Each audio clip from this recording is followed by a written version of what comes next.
In this guide, I'm going to show you guys how to fix your payment was denied on PayPal. Let's get started. First thing you need to check is whether your account has any limitations.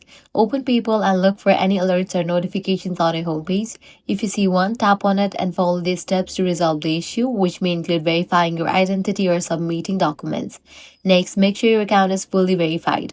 Confirm your email address, verify your linked bank account, and ensure your card details are correct.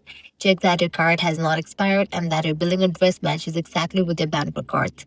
Even small mismatches can cause payments to fail.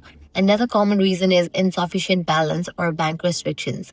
Make sure you have enough funds in your PayPal balance or linked account and check with your bank if they are blocking the transaction for security reasons. You should also try removing your payment method and adding it again. This can refresh the connection and fix hidden issues. Additionally, switch between payment methods, like using a different card or bank account, to see if the problem is specific to one method. If you are still facing the issue, try using a different device or browser or clear your app cache. Update the PayPal app to its latest version. Sometimes technical glitches can cause payment errors.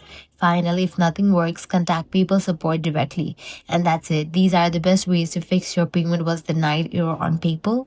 If this guide helped you out, do not forget to like, share, and subscribe.